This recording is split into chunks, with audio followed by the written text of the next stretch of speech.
We have not seen any major accidents in the practice and qualifying sessions so far this weekend. Let's hope we can continue that right on through this race. But as Larry indicated, this first turn will be an interesting one. We have seen several spins. The green flag is out, and the Molson Indy is underway. Now they'll begin threading into that tight first corner. They go through there two abreast, but it appears that everybody is going to make it through okay. Emerson Fittipaldi has grabbed the lead. They're still two abreast as they come out of corner number 1 and head to turn number 2. After negotiating that, they'll go on to the backstretch. They are on the backstretch right now, building up speed to about 170, 175 miles an hour. Emerson Fittipaldi is the leader. Bobby Rahal second, Roberto Moreno third, and Roberto Guerrero is in fourth position. Everybody did an excellent job going through that very tight turn number 1. There is Michael Andretti moving underneath his father. Michael on the low side in the yellow and blue car. Mario on the outside in number 5. They get around here in about 62, maybe 65 seconds. So it happens very quickly. We're at the last quarter part of this racetrack right here. It's a speed shot as the cars are sneaking around the Queen Elizabeth Exposition building. They enter a series of S's. They're not the traditional lazy S's like you might see at a place like Riverside, but they're squared off. You can see it's a block S. This is turn number 9. They work into turn number 10. It's the last bend before that little dog leg right there, top left of your screen. That's the second half of the front stretch. Mike Nish has crashed hard, necessitating a overall yellow flag to be displayed. This is going to cause a rash of pit stops. Everybody can pit under yellow and not lose any positions. Here they are. Emerson Fittipaldi is in. So is Al Unser Jr. Here comes Danny Sullivan. All the leaders we anticipate to stop because of this full course yellow that has been displayed over this circuit. There is Kevin Cogan, whose crew goes to work on his car. Michael Andretti has apparently not pitted, and several others have not, but Emerson Fittipaldi and Al Unser Jr. have. Both of them service completed. They're back out on the racetrack. Danny Sullivan gets service completed. He's back out there. And now we wait to see who else might be coming in for a stop. There is the Provimi Veal team. Ari Lyondike coming to a stop as his crew, with Ott Graneveld, of course, the car owner of this machine, rolls into the pits for routine service. Fittipaldi is in. His teammate Kevin Cogan made a stop just a lap ago. Here's the leader, though, Emerson Fittipaldi, who's getting service on his car. They're changing rubber on the left side of the machine and filling it up with fuel. Jack Arute is watching all of this pit activity from pit road. They have the wheels spinning on Emerson Fittipaldi's car, but Bobby Rahal streaks by him. There was a problem on the left rear tire. Again, attaching the lug, it got hung up and it cost him valuable time. Rahal was in and out with quicker service. Indeed he was, so Bobby Rahal now unofficially assumes the lead. Mario Andretti comes in for a stop, so does Roberto Guerrero. In number 2, also in for a pit stop is Tom Sneven, the Skull Bandit car number 33. So a lot of pit activity here as a full course yellow has been displayed. There is Mario Andretti, who's in for a routine stop. He was running in 6th position. They're changing the right front tire on that car. Fuel apparently has already been put in. There goes Mario Andretti away, and Roberto Guerrero also stands on the gas and moves back out onto the racetrack. You can see the pace car is out there, slowing down the field. Bob, we might add something here. The pace car is picked up with Rick Mears, who is several laps down. Right behind him is Emerson Fittipaldi. We think we saw Bobby Rahal getting out first. Rahal may be the leader of this race and all the way around at the tail of that line, meaning all these guys are almost a lap behind. This is going to be a costly period of caution for Emerson Fittipaldi. Fittipaldi pitted under the caution. He pulled back out on the racetrack and passed the pace car. Cart officials have notified Gary Rovenzini and Pat Patrick, the team manager, that they will be bringing him in for a stop-and-go penalty when the race reverts back to full green. Very costly. We're going to go back up further on pit road and see if the same will be assessed upon Bobby Rahal, because by our recollection, Rahal also passed the pace car. We'll be back to you with that in a moment. And the pace car has pulled off the racetrack, and here comes the field out of corner number 11. The green flag is on. The green flag displayed, green light on, and we are racing once again. It's been a long time since these cars were up to speed, but now they stand on the throttle and get going again. Bobby Rahal is in the rear of the field. There he is coming out of that its first corner, but is the leader of this race. Emerson Fittipaldi leads the contingent into turn number 3. Behind him is Alonso Jr. and Michael Andretti, so that's where we're going to see the good racing, it appears. And it looks like they are getting ready to display the black flag, and if all things unfold the way we've been led to believe it's going to be for Emerson Fittipaldi. Remains to be seen exactly how much this is going to hurt him for sure, because Rahal is only about 20 seconds behind him. He's going to go a lap down to the leader, Bobby Rahal. And I'll tell you, as strong as Gary Ravazzini and crew has had that number 20 car running in recent weeks, that's really a shame that Emmo's going to lose a lap because of an infraction. And there was a lot of confusion when a full course yellow came out on Emmo. Knew it was coming, yes, and he ducked in.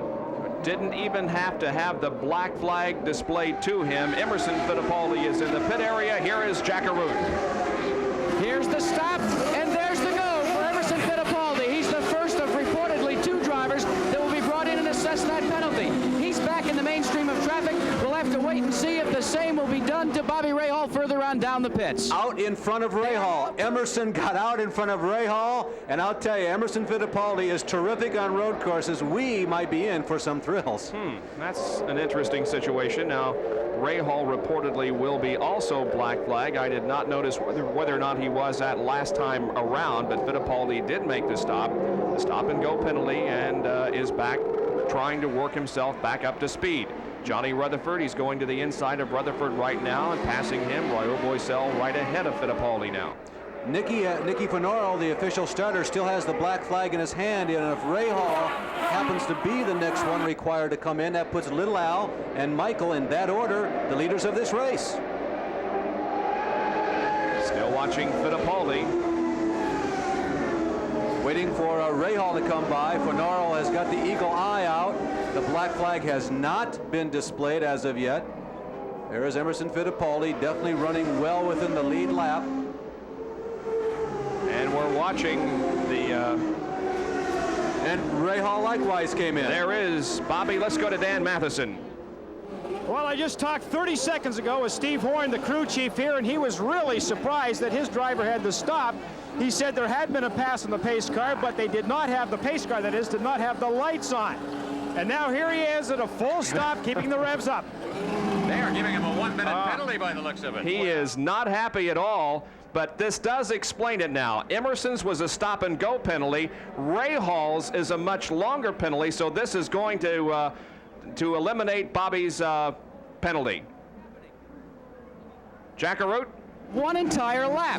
Get him back on the lap with the rest of the field. Steve Horn is livid about it. He's off and away. Bobby Rahal almost stalled the engine. They played this one very close to the vest. Nobody from CART played their hand and informed anyone that that's what they were going to do.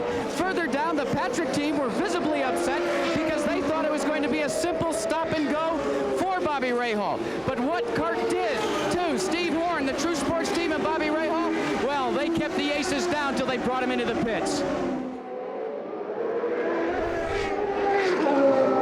Roberto Moreno is still up there running in the top 5.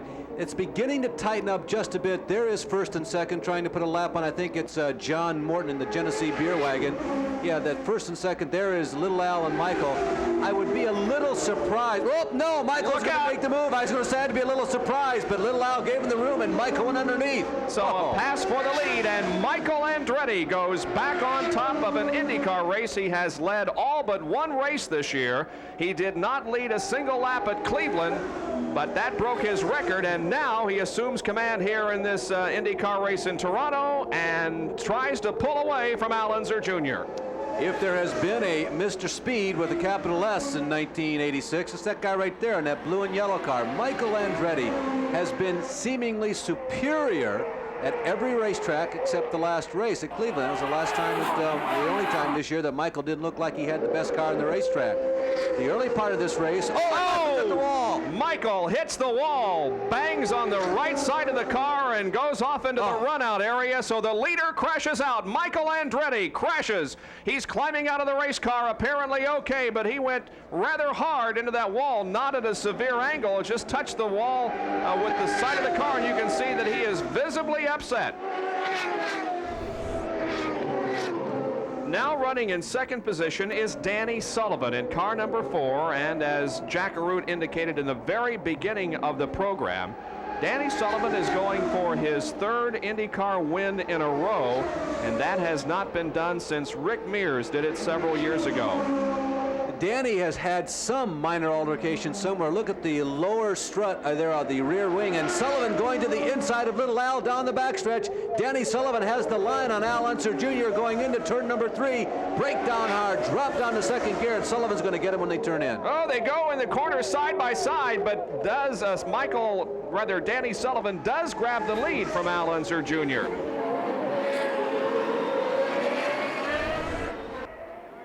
Al Unser Jr. is a leader. He's moving through some slower traffic right now, and he has a crash. Jeff Brabham runs into Jeff Brabham. He was trying to pass him, or at least move alongside him, made contact. Is that going to spell a major problem for Al Unser Jr.? The front wing of that car, the right front wing is torn off, but he continues to run at speed. We must apologize for lack of communications as Danny Sullivan goes into the lead again. He goes inside of Little Al and takes a lead. We have not been able to get any information on the condition of Mike Nish. We wish that we could get information and pass it along to you because it's important to us, and we know that it's important to you and Mike Nish fans, but we just simply have not been able to get any information on his condition. But look at Little Al coming in. He squeezes himself right between the wall and Al. He got a great shift, Bob, a great series of shifts coming out of turn number 2. Now, Sullivan is not going to lay down and die, I guarantee you, but what happened was Little Al moved over for Danny because he felt defenseless without that right front wing. But coming out of turn number 2, as he went up to the gears, you could just see he hit him just perfect. And he had so much momentum going down the long backstretch, he had about 3 chances to get Danny, and finally he kept moving up on him, and the third time he said, hey, I think I can get by this guy, so he took him and he outbroke him going into turn number 3.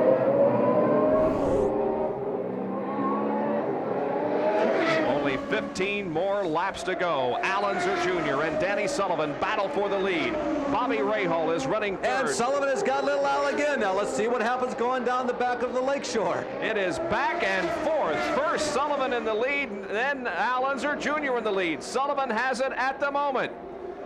Rahal, we are told, is only 2.5. That is he at the top of the screen. Bobby Rahal is beginning to move in. This time Little Al is not going to get Danny. Now this will be the real trick.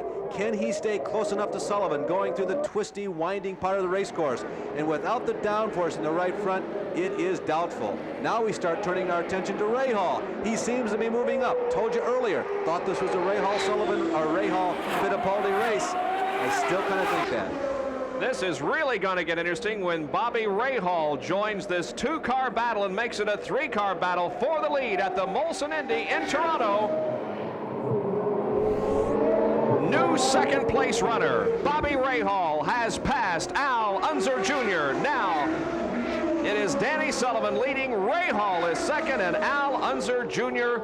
is third. It's a tremendous race here, but now it appears as if Sullivan and Bobby Rahal are moving away from Al Unser Jr.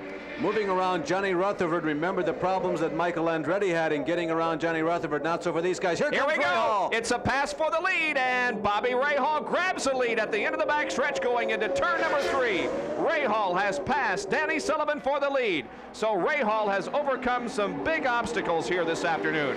He was assessed a 1-lap penalty during the long caution period caused by the Mike Nish accident, but he has come back to the front of the field and taken over the lead. Here comes Rahal out of the corner. Behind him is Danny Sullivan. This time around, he will receive the white flag, and there will be just one more lap left on this 1.78-mile circuit. Here he comes off of corner number 11. The white flag is out. Bobby Rahal receives the 1 more lap to go signal. We'll watch him. He's now in the corner number 3, bringing it out of the, corner number 1 and 2 onto the backstretch now, gaining momentum once again. Danny Sullivan appears to be dropping back just a little bit further. Now at the end of the backstretch, he brakes heavily in downshifts going into corner number 3. Bob, also, this is the first race that the car will have won with something a little extra right on the front windshield. You can't read it there because the camera angle's too far away and the car's going too fast. But there are 3 initials right underneath the front windshield. They are JRT. To be the first win with Jim Truman's initials on this race car, that too is an emotional moment. Bobby Rahal in the last stages of this course, negotiating the final turns. That will lead him on to the straightaway and to the checkered flag. Let's watch him. He's in corner number 10. Now corner number 11. He brings it off the corner number 11. He gets the checkered flag, and Bobby Rahal wins the Molson Indy. Danny Sullivan in second position, just a matter of car lengths behind. This could be a wild finish as yet. Danny Sullivan not that far back. 2.41 seconds is the gap. Fittipaldi's average speed up to 105.09. He's going faster. He's leaning into it here, Tom. Leaning into it now a little bit. 100 laps are in the book for Andretti Fittipaldi. Pop-up valves are 3 going. laps to go and 2.41 seconds to make up. Then you got to get by him. Well, you see, Michael's coming up on Fabi. The fourth place runner the leaders are coming up on. Traffic could be a factor here. Okay. Who knows what drama may yet develop in the Molson Indy 1989. It's not over by a long shot. Here's Michael now coming up on Teo. The number 8 Porsche lets him by. No trouble there. No Michael problem. flies through. Now, will he let Emo by? Yes, he does. And Emo right up now. On Andretti, this is going to be a finish, ladies and gentlemen. Here they come. Come away. Oh, this is something else. I tell you, we'll have the crowd on their feet for this one, Tom. I think it's going to be a knockout here. No question, Jim. 2 laps to go. The separation is 95 hundredths of a second. Is Emo It's going to be a race. Is Emo going to get him? There's your leaders on the back straightaway. This is what makes IndyCar racing so popular throughout the country. Emo inside they touch. He bobbles. And Fittipaldi is on the Lakeshore straightaway. Emo's gone. Now the exit Michael road. Andretti continued on and continues to lead. Fittipaldi trying to get straightened out so he can go. Fittipaldi taking the inside line at the end of the Lakeshore straightaway. The 2 cars touched. Fittipaldi went off. Fittipaldi continues in second position. Danny Sullivan, who's in third, is a lap down from Fittipaldi and Andretti, but Michael Andretti, provided no damage was done that would cause him to stop, Michael Andretti is on his own. Emerson Fittipaldi on a silver platter, Tom, just gave it to Michael Andretti. Well, I'm not sure on a silver platter, but, you know, good contact. They were lucky to get away with that. Emo had the foresight to get the clutch in and keep the engine running.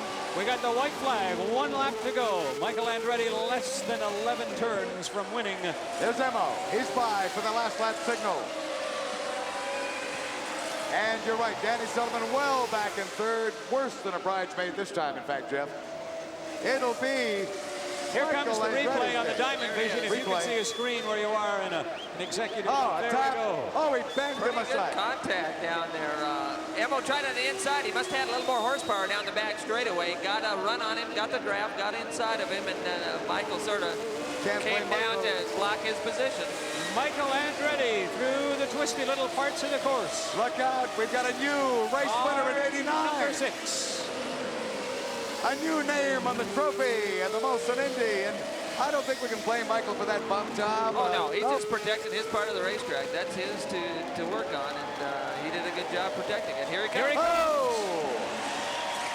The Andrettis finally win in Southern Ontario.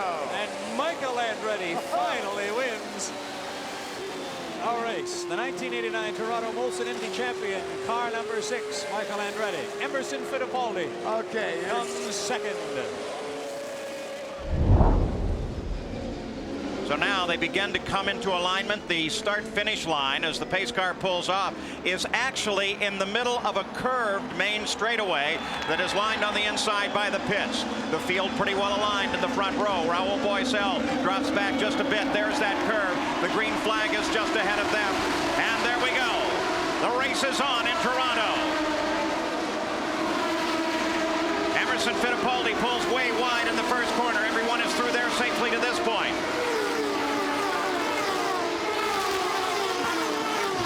The field continues safe on through, but Fittipaldi, by pulling wide, was able to get a little better run coming down this straightaway and leads them into the first of the real passing areas. Then Tracy, then Rahal, and then Danny Sullivan, followed by Johansson.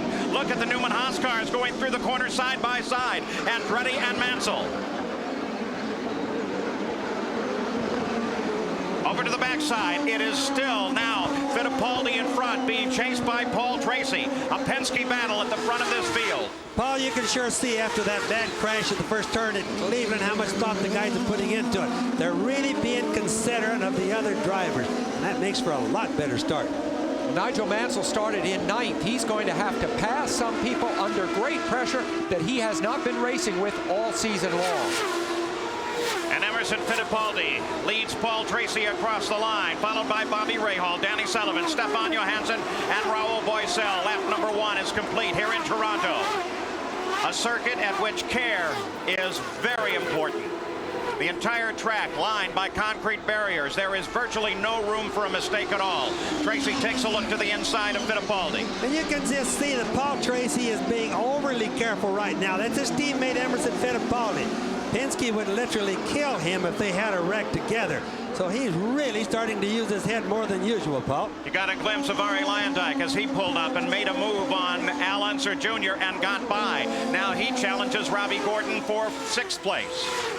As we talk about the importance of the championship to Fittipaldi, who leads now, remember that Roger Penske's team has not contested the championship in a stretch drive since 1988, when Danny Sullivan won it for him. And here comes the field, single file through once again, led by Emerson Fittipaldi, then Paul Tracy, Danny Sullivan, Bobby Rahal, Stefan Johansson, Robbie Gordon, Al Unser Jr., Arie Luyendyk, Raul Boisel, and Scott Goodyear round off the top 10. Fastest car in the race thus far still remains Danny Sullivan at 104.5 miles an hour.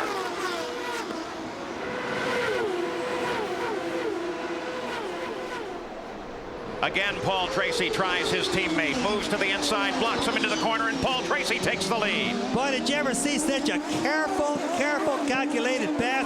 And ammo was kind of nice. It didn't even come down on him. So it showed you there that the guys realize it's early and they have a lot of respect for each other. And not only a calculated pass, but a fairly calculated response by Fittipaldi. But now maybe you can see why as Paul Tracy begins to pull steadily away from Fittipaldi. His car apparently has more at the moment, though all of the teams have reported, Bobby Unser, that they need to be very careful of tire wear, especially on the rears. Well, that's one of the reasons why Tracy went for it early then. He knew that he was faster than Emo, and we could see that earlier on. But he did it when his tires are still good. And Bobby and Paul, as Paul just swept through here, the start-finish area, the crowd, you can see him in the stands there. Canadian leading for the first time. They erupted with wild applause, and you could hear their cheers over the sound of the engine. Paul Tracy, the Canadian, his hometown crowd now anticipating a possible win by the young Canadian and beginning to come to their feet. But Emerson Fittipaldi still trying to remain in contact, though he's fallen another 2/10 behind Paul Tracy, now at 5.57 seconds behind. Then Danny Sullivan is 16 seconds behind Paul Tracy. You can see, though, as the rubber builds up in many of these corners, the line itself is much narrower. They don't have nearly the opportunity to pull offline in competition that they had in the early going. All the rubber comes off the tires. All the pavement comes a little bit loose, and all ends up on the outside of the groove, Paul, like you were saying. If they get out there, it gets too slippery. And here is the only fight that's really in contact on the race course. Danny Sullivan in third, just ahead of Bobby Rahal. There you see him, that blue number 7 car.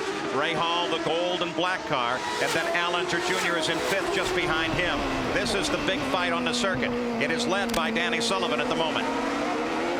Rahal has been 4th twice and 5th once since taking over the operation of the Lola instead of the Rahal Hogan car. So this is another strong performance as he runs 4th right at this moment. But of course he's in that sandwich, a very volatile situation.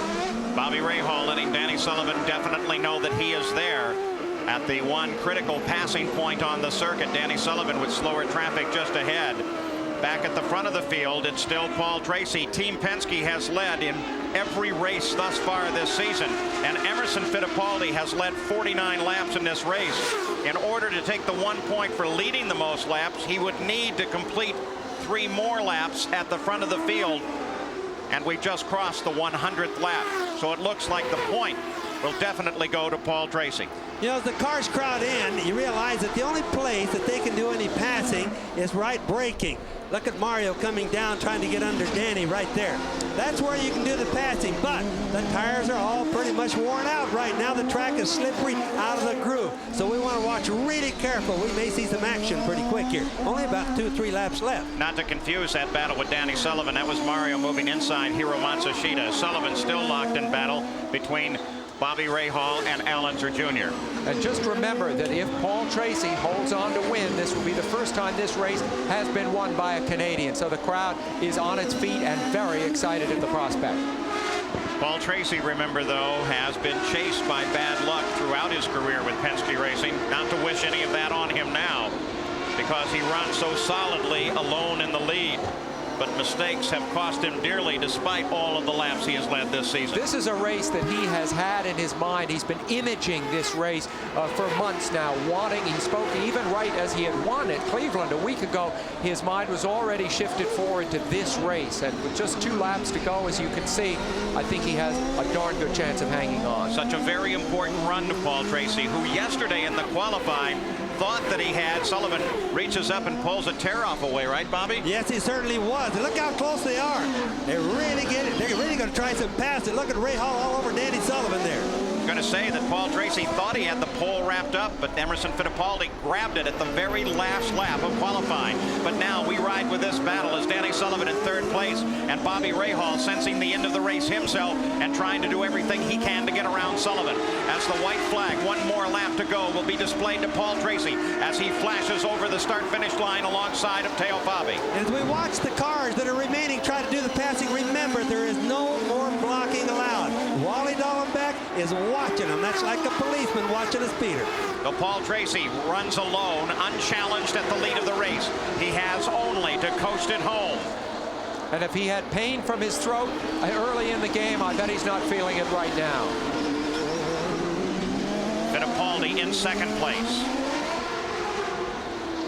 That battle that you see between Mario Andretti and Teo Fabi is not a battle for position. They're just running together on the circuit. Remember, this is exactly the finishing order that we experienced last week in Cleveland. The Penske cars running 1-2. Incredible domination here in the center part of the season. And it looks like Paul Tracy may in fact get several major accomplishments behind him. His 3rd win, 2 in a row, and a Canadian winning for the first time in the IndyCars in front of his home crowd. Paul Tracy has taken the win here in the Molson Indy Toronto. So Paul Tracy, the victor here today. Emerson Fittipaldi screams for the line now in 2nd place. He is unchallenged. Team Penske once again lined up at the front. Those were the 2 pole sitters from the last 2 years. And now Dario's in position this time. The field looks for the flag. Green flag is out. They're underway in the Molson Indy. Breck looks to the inside. DeFerrin takes across the front. Castroneves is outside alongside Breck.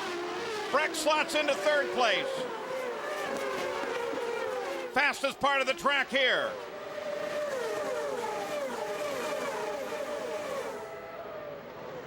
Now a hard right-hander, heavy on the brakes.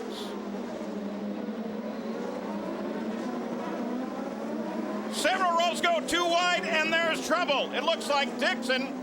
And Michael Andretti. And Michael. So Michael Andretti's day goes from 13th to worse. Now does he have power? We saw him in an off earlier this weekend where he stalled in a similar type of incident. It looks like he stalled the motor. It's amazing. You get through the first term all right, and then you get in trouble back here. And you can see Dixon just slid wide there. Michael had no place to go. Dixon using him as a barrier to stay on the track. Look at Michael now as he really slows the field down, looking for a chance to jump on it hard. Still running it slow, still scrubbing the tires. Pace car's long since advanced. He's getting him off rhythm here, doing the bob and weave, on throttle, off throttle. Now he knows the pace car's clear. Michael's just going to stand on it. On the last restart, he was sideways coming onto the pit straightaway. He's got a nice, clean start. So Michael Andretti hoping to run for the finish. Tagliani, well, they think that he can run with him now. Tagliani in 2nd. They go for the first turn. Zanardi looks inside of Fernandez. Puff of smoke there. Didn't seem to be the leaders. Now it looked like Fernandez just locking up the tires on the way into the corner. Michael with a great restart. Zanardi trying to take advantage of Fernandez on that restart. But Adrian holding him off. No change through the first turn.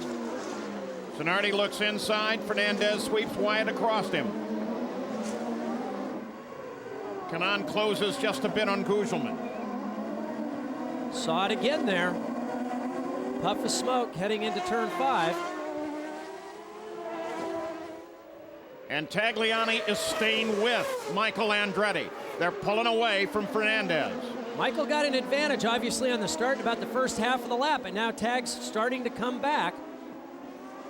Michael looks a little better through the S's. Tagliani a little better on the 5 through 8 section of the course. Tagliani now 40 laps since his last stop.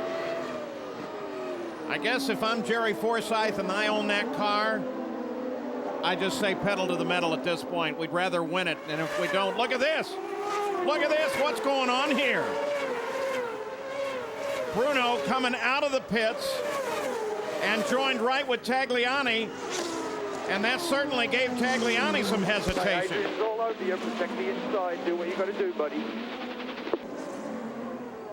That's the spotter down in turn 3, and that's just what Michael needed, was to have these guys disrupted, have them fight, distract them from him, so that he can just concentrate on getting away, while Fernandez and Tagliani battle for second place.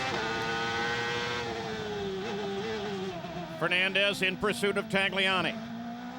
Oh, that cost Tagliani a great deal.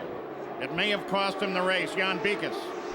Keep in mind, for Alex Tagliani, we're in Canada. He's driving for Players.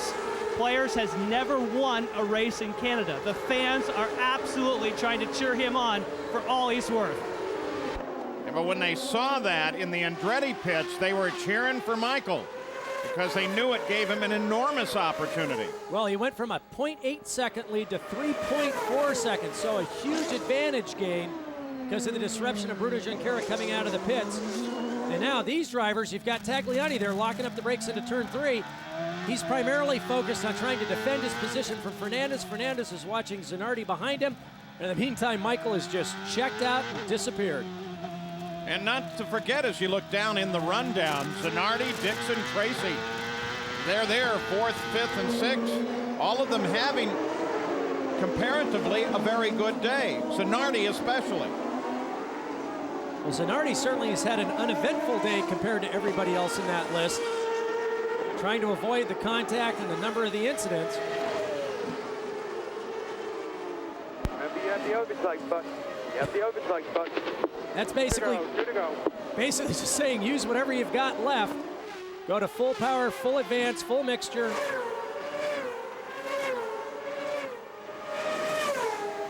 Tagliani just cut a lap at 105 miles an hour. He's doing everything he can. The only two drivers in the 105-mile-an-hour range, Michael Andretti, Alex Tagliani. Michael a 1/10 of a mile an hour quicker, pulled out another 1/10 of a second advantage.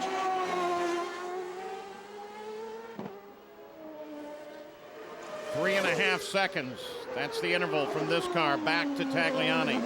Zanardi working hard on Fernandez at the same time. There's Tag. Very intense young French Canadians. One here in the Atlantics. But for Michael Andretti, it's been a year since his last victory, which came here at Toronto. His first win with Team Green now, and the Motorola sponsorship. White flag, white. Clean into turn 1 for the leaders. Only 2 more opportunities, really, for Tagliani. The first one comes at turn 3.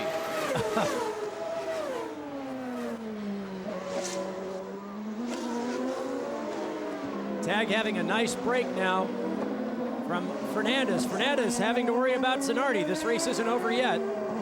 Michael finally being able to just breathe a little bit here, knowing he just has to drive cleanly, keep it on line.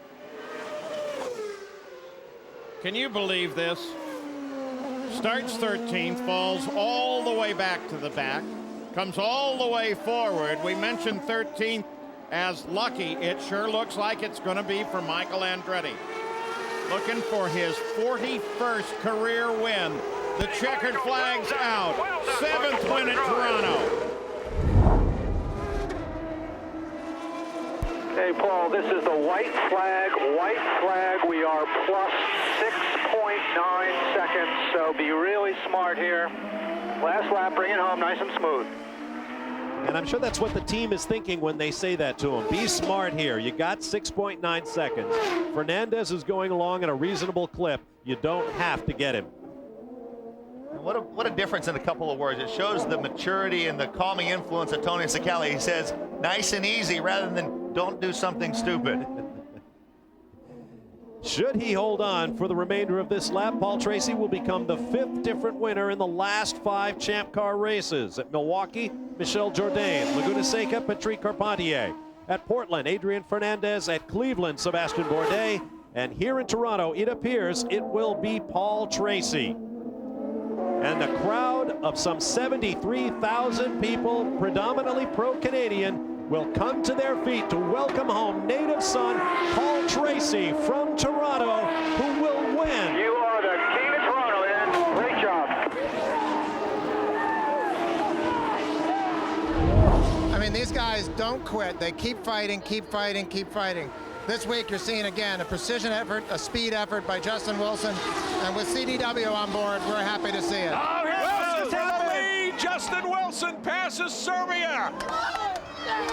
Wilson gets by at the end of the backstretch. What do you think of that? Classic move, Derek. That's Justin. That was a... Two guys, Justin and AJ. Best in the world, baby. Best in the world.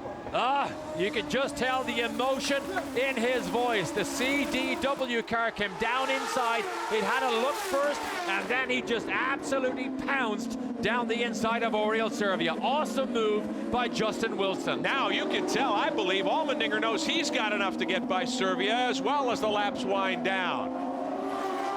Wow. Wilson's used up all of his power to pass time, and I think he just did it here. He was underneath his rear wing. He comes down, has a look, and then he says, I'm going down the inside. Brakes as late as he possibly can. Then he struggles to turn it in. Turn in. What a move in the CDW car by Justin Wilson. And just look at the reaction of Carl Russo, team owner. Fist pumping on pit road. Now this one isn't won yet. Still 11 laps remain here in the streets of Toronto. Battling for second spot. Serbia trying to hold off the car of AJ Allmendinger. Alex Tagliani's come right back there. Yes. He's back there at 4th at the Aussie Vineyards car. He is right there. Tires now up to working temperature. Tag is right there. Tag is not on the rostrum as we speak, not on the podium. If he passes Allmendinger, he will get to shake the champagne and trouble. Allmendinger clouts the wall a ton. Gets hit by Mario Dominguez. Huge wreck as they come toward the start-finish stripe. Off the exchange of corners, that was heading up the backside toward turn 7. Coming off of turn number 5 and 6. Huge wreck for Allmendinger, who was running 3rd. Did you hear the impact? Yes. Dominguez just hit him a ton. Best news, both drivers have their visors up. That is the indicator that they are okay. So these Lola chassis Champ cars do their job. Justin Wilson's dad is here. His dad, Keith, doesn't come to all the races. He was in Cleveland. Justin went everywhere other than the convenience store. Yep. Now he's going to Victory Lane, and his dad, Keith, is right here to celebrate with him. What an awesome day. Got to visit with Justin and the CDW team before the race. Checkered flag waving. Of many. Over Justin Wilson of Northampton, England. Team owner Carl Russo pumping his fists. That's great. Really appreciate the work you've done. Seems hard to believe somehow. On a week that has seen his country. Win like in Portland, and sometimes we win something a little bit harder to get.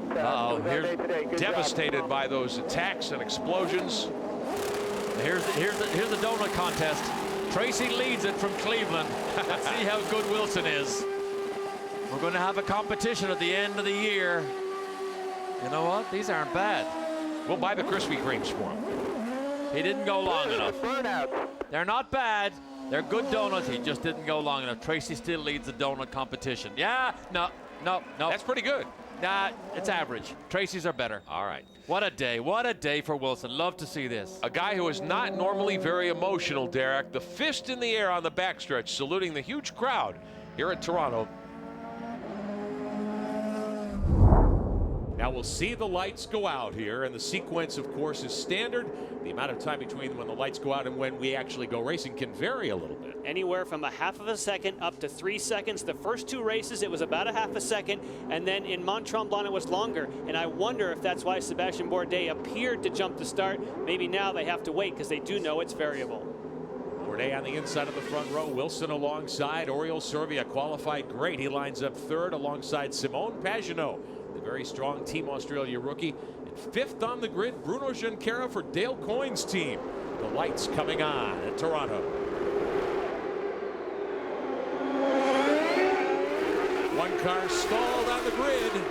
We had 3 dead in the water last week, and Servia takes the early lead. Junqueira made contact in the white car, made contact with Justin Wilson, but it looks like it's A-OK. Wow, look, it's white. It's Dornbos. Last week's winner, Robert Dornbos, in the Muirman's Ozjet 14 from Minardi, failing to fire. They're going to have to tow him. What a blow to Dornbos' hopes. Your leader is Servia. Bruno is 4th. Dan Clark and Tagliani. Tagliani up into 5th. Someone lost a wing. It looks like it's one of the Team Australia cars lost a wing in turn number 3. Oriol Servia with a great run to the early lead. One of the cars in trouble back a little further. That might be Clark. Here comes Tag in that Ty Bowman that's power behind him, so that means that Simone. Oh, look at this. It's Tracy. He's got one of the Team Australia wings. Oh! Tracy clouts the wall with that wing caught under the wheel. Oh, Tracy, stay on. Gomedy. Big wreck on the racetrack. Big wreck here in Toronto. Graham Rahal's involved. He lined up 15th. We've got several cars stacked up on the short straightaway. On board with Tracy, Catherine Legg, who wrecked earlier this week. Full course yellow. We don't even get 1 lap on the board. Hard wreck on the backside. And yeah, that would be the run to turn 8, I believe. Yes, and Paul Tracy. Jan Halen lost the rear wing off the Conquest car. That was the wing from Simone Pagenaud's car that was lodged in the front of Paul Tracy's car, which obviously got in there and got under the tires. Alex Figge out. He's helping Catherine Legg, checking to make sure she's okay. We see PT unhooking. And Paul Tracy would have seen that he hit the wing, but the way that the driver's view is, he may not have been certain that the wing was still there, or certainly would have hoped that it would have flown off the car. But we were riding on board live while somehow I got in contact with the tire and the car just didn't turn. Down into turn 3. There's a contact, and see, Paul won't know it's there. Right now, Paul doesn't know that he's pushing a wing because you can't see over the nose of the car. You can see the tops of the tires, but you can't see in front. So Paul Tracy is pushing as hard as he can, and unfortunately, this front wing is probably, he has 2 more corners to go. It's going to get under the front wheel, and man, did it see, now he'll start to say, what the heck is in front of my car? Blammo! He locked up the brakes but had no steering. I'm guessing the left front wasn't in contact with the pavement. You saw sparks, which means that the wing actually got underneath the car and lifted it off of the road. As soon as you saw sparks, you knew it would no longer be contacting, and that was a huge hit for Paul Tracy. See, at that point, it's underneath the tires. It's lifted the car. Oh, big air for Tristan Gomedy. Wow. Gomedy nearly went end for end in the pay-by-touch 22 car. Last week's pole winner had that incident. Graham Rahal ran over some debris. Nose got knocked off the Metazone machine. Oh. He got in the wet. We've had a lot of rain this morning. The track had dried out. Now the rain has returned. The question is, when do these teams come to pit road for rain tires? We had several incidents at the end of the backstretch. That's what put us under full course yellow. Alex Tagliani had inherited the lead.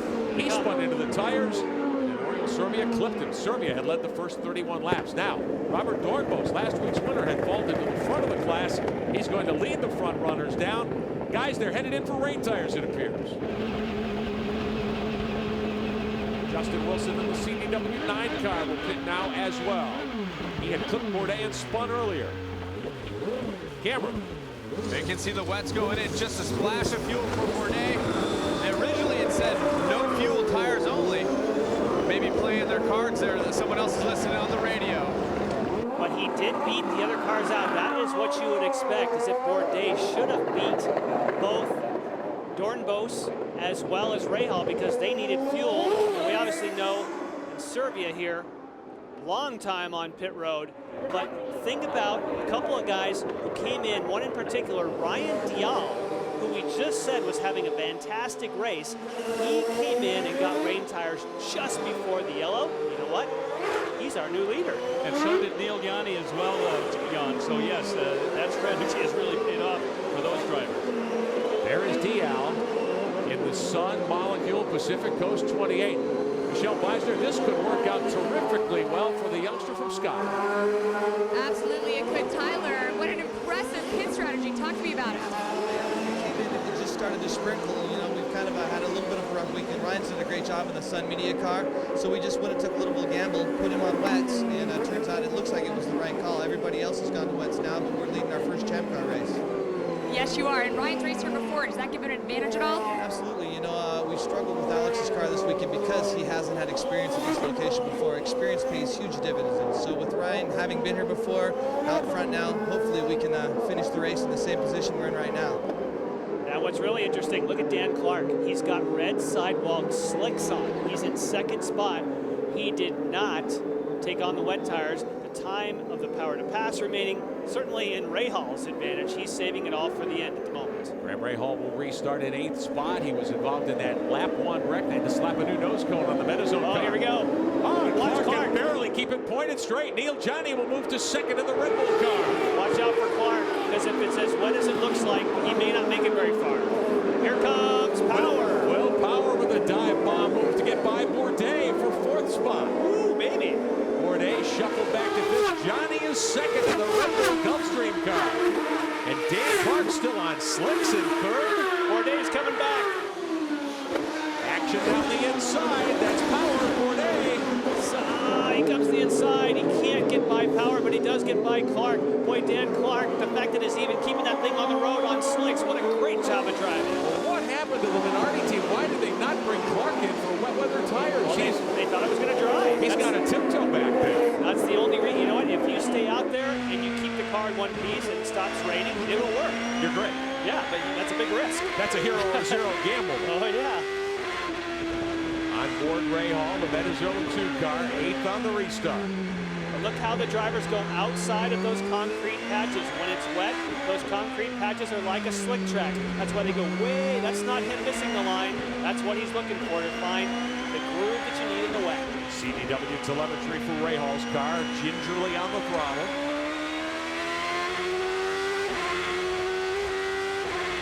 Also be interesting if we stay with this all the way down to turn number 3. Look, he goes outside the patch. This is where you gotta be careful, right here. Look out, because you can really get sideways. Remember, they did 100 and what? We saw 70, 71 earlier. See how much you take off in the rain. I spoke to Graham Rahal just before the race, guys, and I asked him on a scale of 1 to 10, how good was his car? He said, you know what? It's only a 5. If we have any luck today, it's going to be because of our strategy. Rahal has moved up to 5th now. He's gotten by Dornbos. Meantime, Dial still leading. Johnny is 2nd. Power is 3rd. Bourdais back there. Power looks like he is in another league. He looks really quick.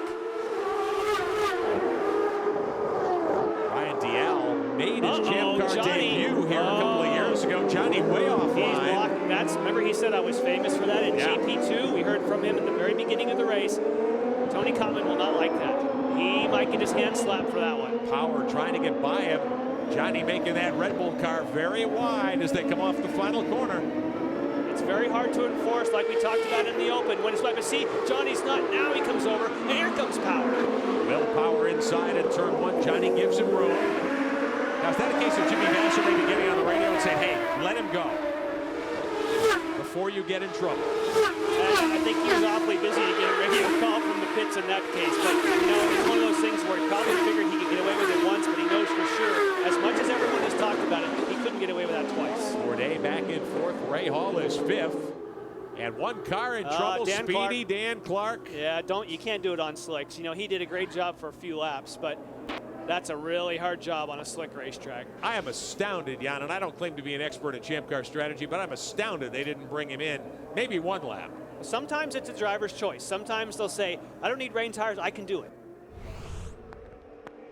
Getting ready to go green, Ryan Dial for Pacific Coast Motorsports. Will Power and Neil Johnny want to go get it. Dial tiptoes into one.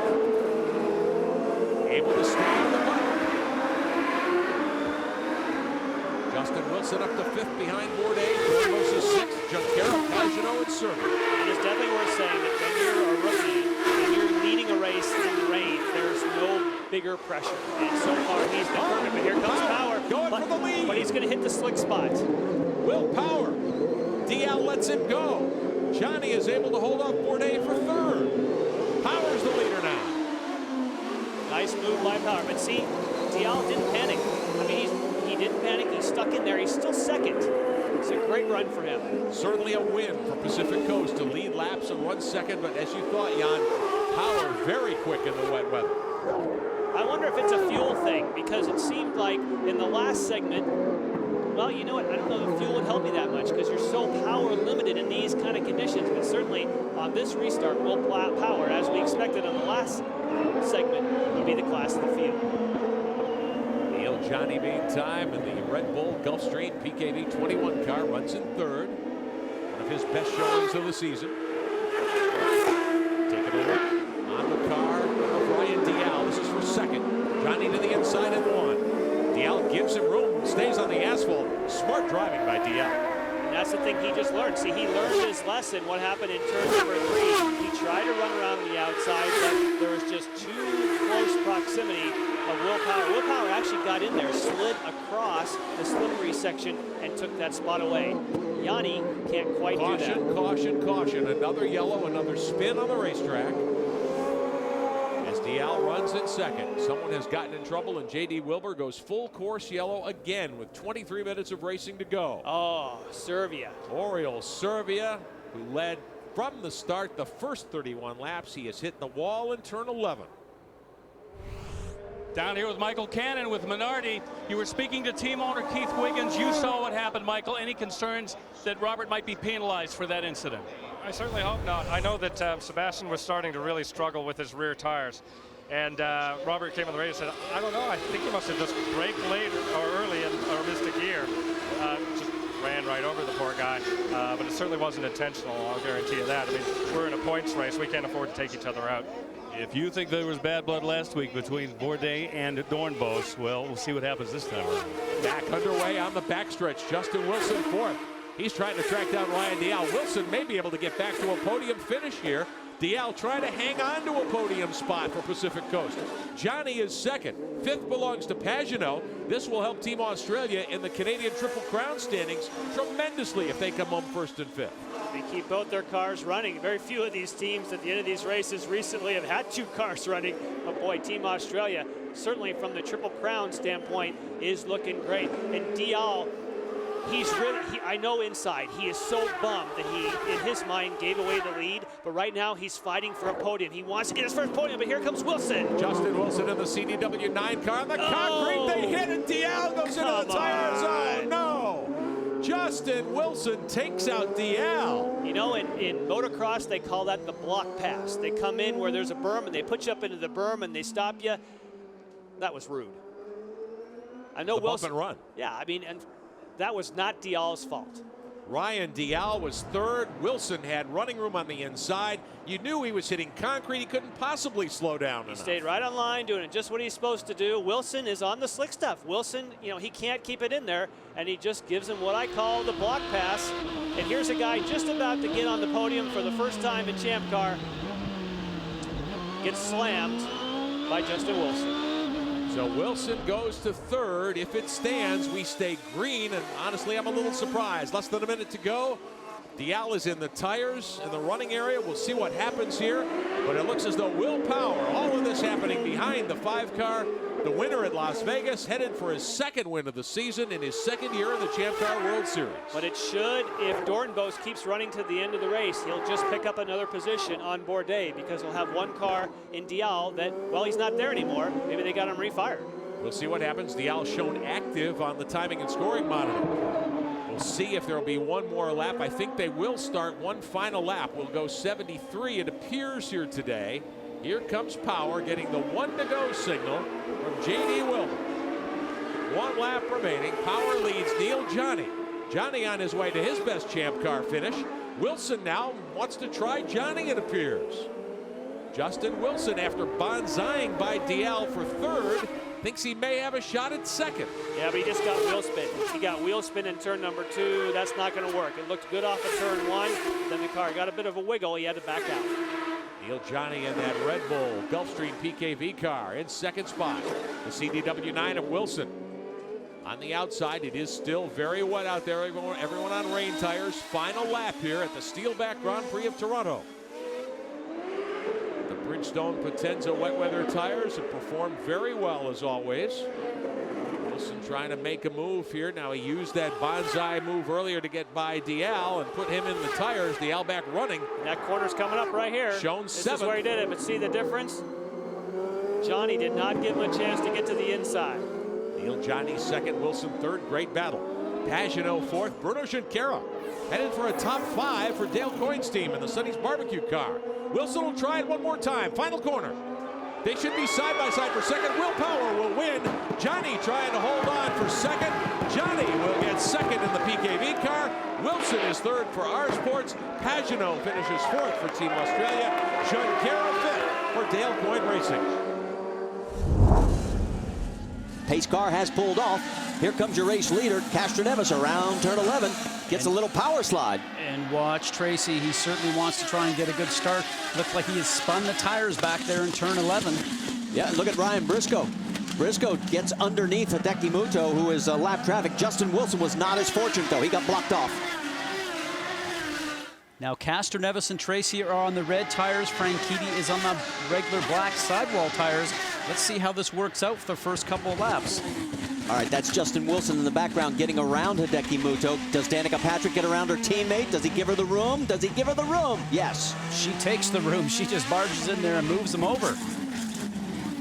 So Danica's now under attack from Will Power as Power is in 7th position.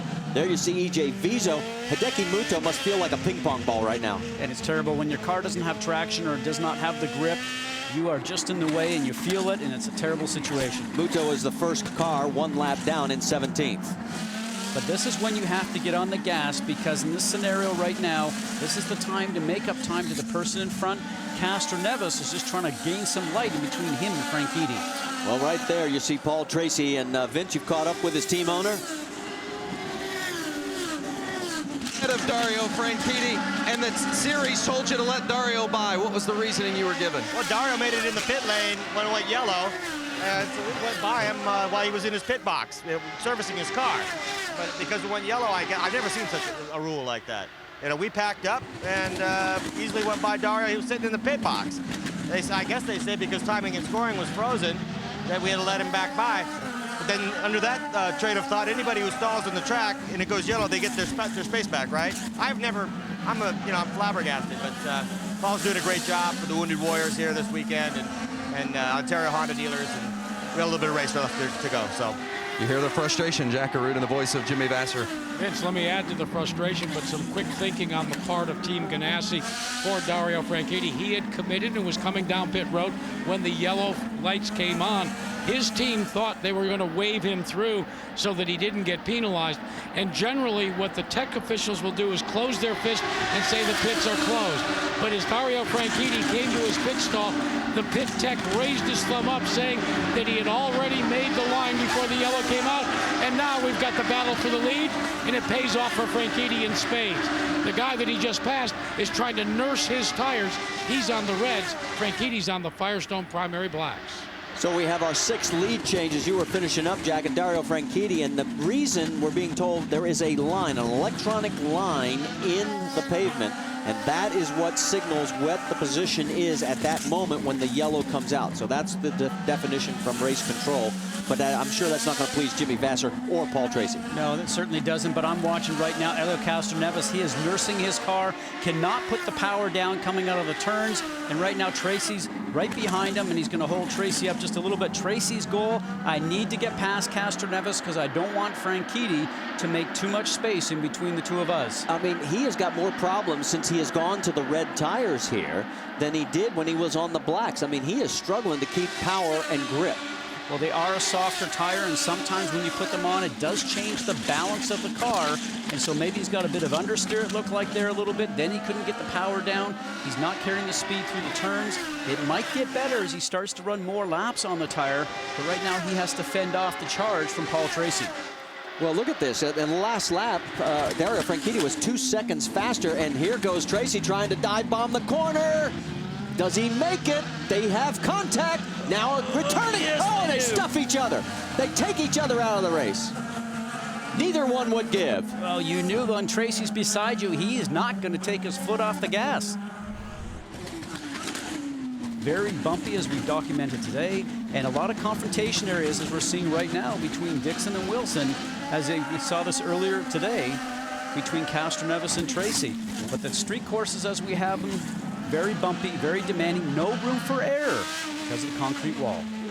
That was a heck of a move by Scott Dixon. That's the first time we've seen somebody on the outside hold that position through the corner and then complete the pass, actually going through the next left-hander. But that's also give and take, Marty. You have to give and take throughout the turn.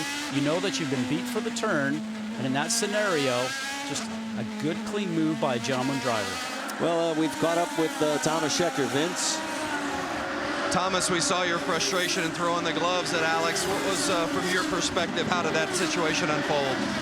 It was just a stupid move way too late in the race. Just someone, you could see the way he was driving before he was going to get in a crash. And, you know, Moraes had broken a wing in front of us.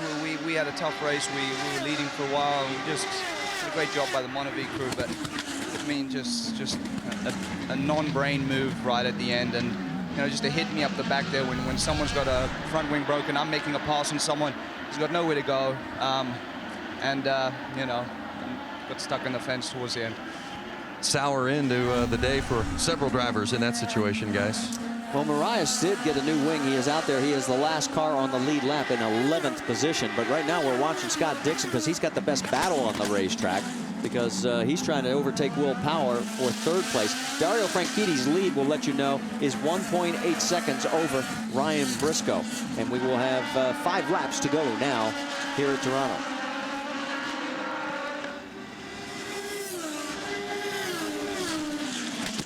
Heading down into turn number 1, there is Scott Dixon. Jack, you've got more?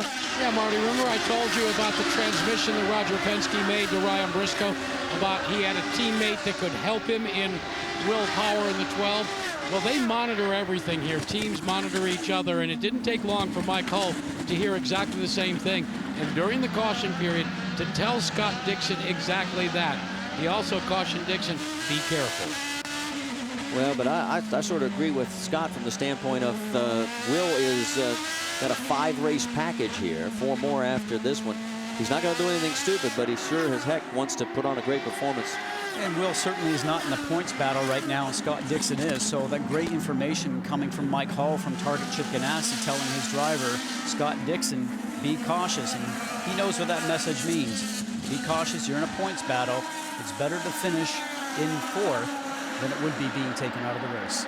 Well, and of course, it was a big week for Scott after Watkins Glen. He barely made it back home in time for wife Emma to give birth to Poppy. And there they are, the happy family. And oh, isn't she sweet? Dad says he's doing fine. He's getting some sleep. Can't say the same for Emma. And says Poppy sleeps an awful lot. Congratulations. Right now, that's not what he's thinking about. He's thinking about trying to get around that bright yellow machine right in front of him of Will Power, and the laps are winding down. Next time by, there will be 2 circuits on this 1 3/4 mile street course here in Toronto. It just looks like Scott Dixon in the target machine cannot get the power down like his teammate can that's running out front right now. And that's something that has to happen here at a street course like Toronto. You have to be able to get the power down to get the launch coming out of the turn, to be able to get a run on somebody going down the straightaway so you can draft them and pop on the inside of them going down the turn to hopefully get that pass completed. While all this goes on, you've got to tip your hat to Dario Franchitti and that entire Target Chip Ganassi team. Remember, they had the pit stop problem on the left rear. Here he is, doesn't panic, fights his way back through, and now has a 2.1 second lead with 2 laps remaining. And quite frankly, unless something bizarre happens, he's in control. Well, it's patience when things go wrong. It's the team being calm. It's the driver being calm.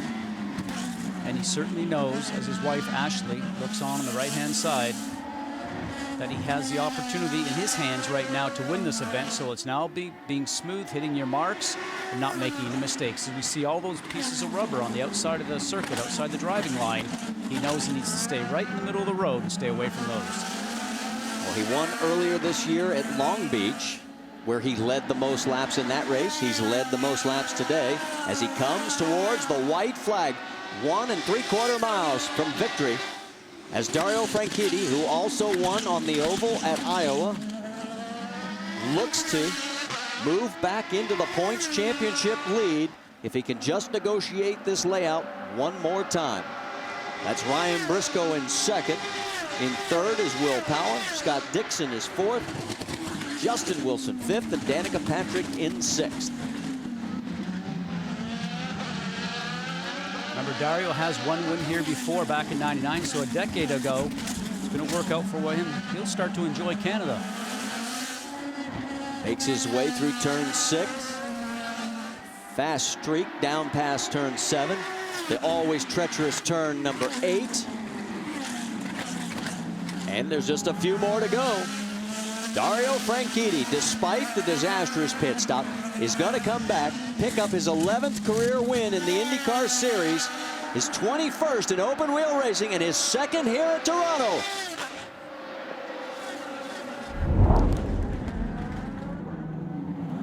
Here comes Dario. Oh, those are Joey! Unbelievable! The championship contenders.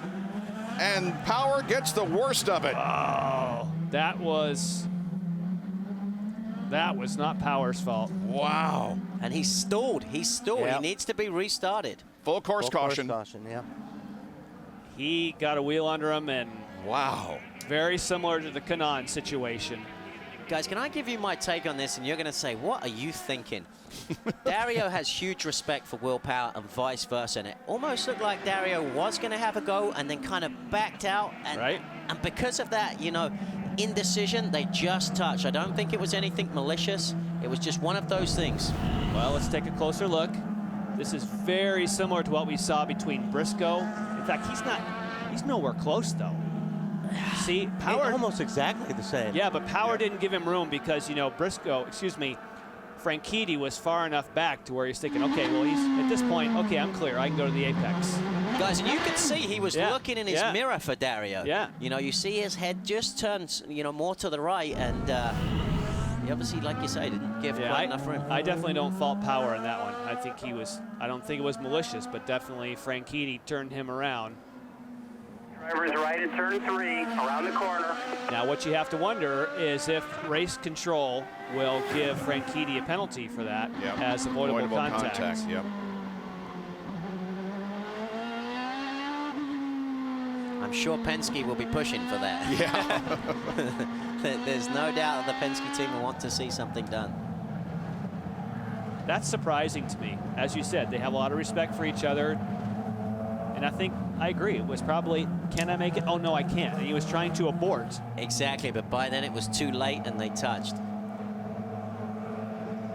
The 2 championship contenders with an incident on pit lane. And right now, Franchitti increases his lead by what? 16. And we understand that Dario will be given a drive-through penalty. Dario Franchitti's lap times have fallen off by over a second. That last lap time, 2 seconds off the pace. He is hanging on for dear life. The rear tires have got to be completely spent at this point. You can tell he is driving so carefully at the apex power off. And Townsend earlier on, Dario Franchitti himself was talking about the quality of the black tires. Whoa! Saying the black tires are good to around lap 20.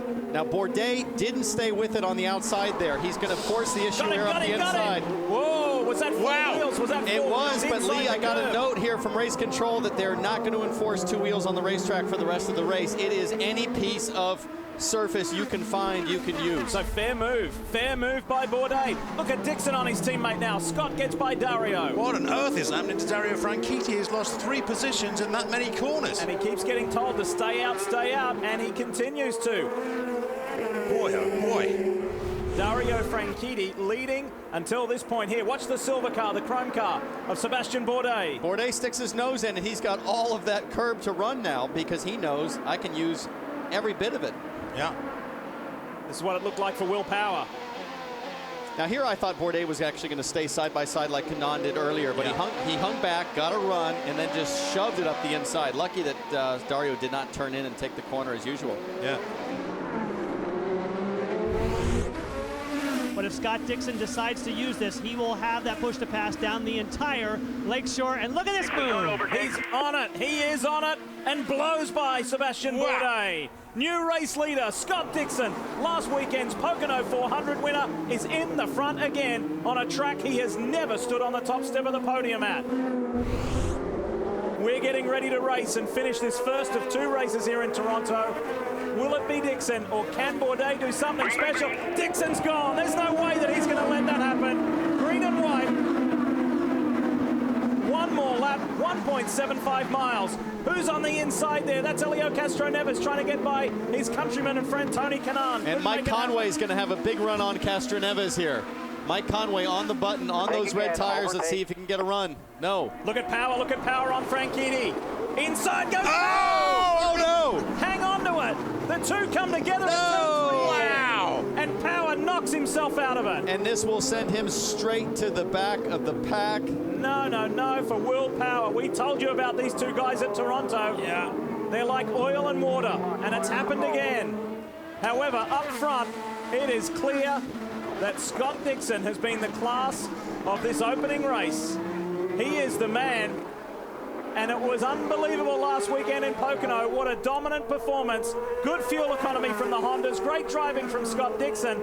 And the man who is Chip Ganassi's longest tenured driver wins the first one in Toronto. Dixon gets back-to-back victories. This was earlier with Sebastian Bourdais. Oops. There goes that lovely crystal trophy. Watch this face. Oh, I just had the best day in a long time, and now that happened. Oh, that face is priceless.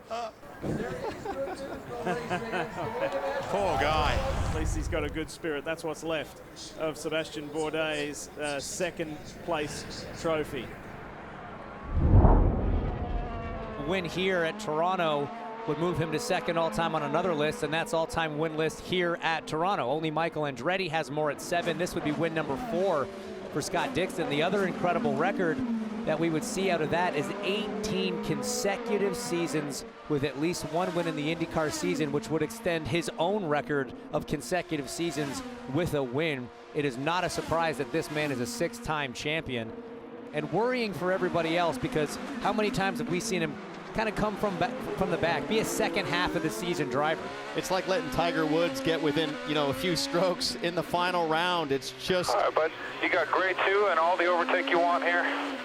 You got free use of that to the end here. So Colton Herta is being told to save fuel. Felix Rosenquist, obviously, they're fine, and they pitted on the same lap. I really think that Colton burned a lot of fuel trying to get by Scott Dixon, using that push to pass a lot early in that stint. And that could be what he's paying for now. I mean, Billy Vincent doing a great job selling his driver on opportunity here. Stay positive, but when I look at the back of Colton Herta's car, I don't exactly see full struggle bus going on there, James. That might be a little bit of creative liberty on the radio. Yeah, it's motivational speaking. You got to hype your guy up a little bit and let him know. But if Colton really is that close on fuel, he's not going to be able to Funny good, bud. Funny good. You can go.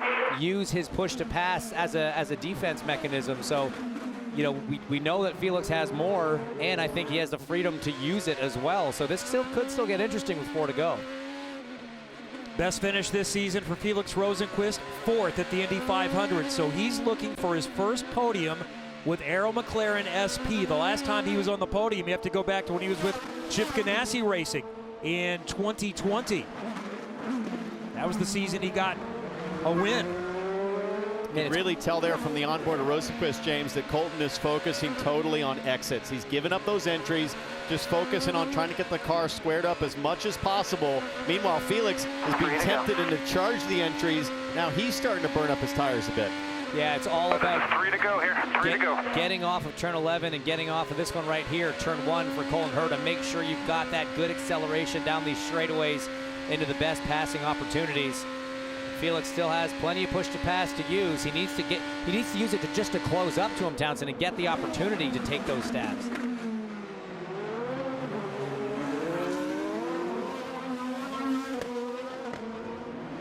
A little further back, you just look at timing and scoring. Ericsson is still somewhat within range of Rahal. I'm not sure how aggressive I'd be, though, if I'm Marcus Ericsson. I think I'd be pretty content to go home 5th. Yeah, especially knowing that Rahal is having such a great day and so much experience here. Rahal, I would think, would be tough to get around for 4th place. He's got nothing to lose, man. You do not want to necessarily push that one too hard. And what a great turnaround for that team, Rahal, Letterman, Lanigan. I had a chance to speak with Pierce Phillips, the team president, today. He talked about all of the long-term planning they've been doing, trying to not get too frustrated with the tough start to this season, and just being methodical, one foot in front of the other, building their organization from within, cultivating their own talent, and going to be a relief if Graham can hold on here for a solid top 5. But Kevin, I'm starting to see that Husky Chocolates car get closer and closer. Not as close as we just saw Felix Rosenqvist to the back of Colton Herta at the end of the back straight there. This one's spicing up with 2 to go. Felix is not just sitting out and about. He's ready to get after and try to take this position. And 4, 5, 6 is tight too with Rahal, Ericsson, and Palou. But we're looking ahead up to 2nd place, Colton Herta, Felix Rosenqvist. Lost a little bit of time right there, but he's still close. There's the leader. So it's about 62 seconds to do a lap around here. Rosenqvist has 83 seconds left. But he's not been using as much as I thought. Weird. He's had in the 80s for the last 3 laps. Meanwhile, we're seeing the white flag for Scott Dixon, who has not won in his last 23 races. In that span, he's had 4 podiums since that last win at Texas. First half of a doubleheader in the spring of 21. He's got a great run coming here, but Colton has enough seconds to defend. He's doing the dragon a little bit down the back straightaway, Herta is. Breaking that draft, the Swedish snake all over the push to pass. He's too far back here. He's going to have one more shot at it probably into turn 8, but we talked about how tricky that is on old tires especially. Herta trying to hang on to survive and finish 2nd. Dixon up front with a few more corners to go. Dixon's just cruising. He knows these two are going at it tooth and nail, and this is it. The last opportunity for Felix. He's not going to get it done, and this guy, Scott Dixon, is going to take it. 4 wins at Toronto, but more significantly, history made. Win number 52. Scott Dixon has tied Mario Andretti for the 2nd most wins in IndyCar history. Dixon has done it in Toronto. Palou and Lundgaard, championship leader, pole position winner, early race leader. They're wheel to wheel, and the Danish driver gets by the Spaniard. Palou tried everything he could to break late, but like you said, that wing is compromised, and Palou was getting pretty squirrely. Alex Palou starts 15th, has a damaged race car, and extends his championship lead. Do me a favor. Oh, it's getting really bad. Oh, that guys. seam it's gone from 1/3 damage, the nose cone, to 2/3 split open. Hanging on by a thread is that front wing. And if that gets stuck underneath his front tires at some point, that could be a huge, huge accident. You got to think right here at the end of the straightaway, that's the highest amount of pressure on that wing. But oh, that is precarious looking. 3 laps to go. Is he going to make it? Have we been remiss to say great job, Alex Palou? because what he has been managing, he can't see it. He only knows what he feels through the wheel. Or what he's feeling on his feet and his legs is that fresh Toronto breeze comes racing inside the nose cone at 180 miles an hour. I promise you, he feels that on his feet. Absolutely, he does. He'll see that the end fence on the left-hand side is sticking up. That'll be in his field of view. He's just got to hang on. 2 laps to go for Alex Palou. He's got a nice little gap on Colton Herta. It looks further gone still. It is growing. It's almost being held on by the decals at this point. The vinyl. The wrap. Inside 2 laps to home. One more time. He looks fast on the straightaway, like it's drag optimized on the straight. It might not corner well, but he is flying, probably using that push to pass he's been saving. That's what Barry Wanzer just said. You've got it, you can use it. Newgarden takes a run at Marcus Ericsson as we get ever so close to seeing that white flag for Christian Lundgaard's final tour around here. Here he comes, past Toronto FC's headquarters, through past the pits. I mean, look at the hands, steady, determined. It knows exactly the feel of this racetrack now after 85 laps. One more to go, and Christian. Oh, Will Powers in pit lane along with Marcus Ericsson. What's happened? Maybe contact between the two. No, Powers, Fuel and others are trying to coast to the finish, including Herta. They didn't quite make it. Is Lundgaard going to make it? Oh, boy. Final lap.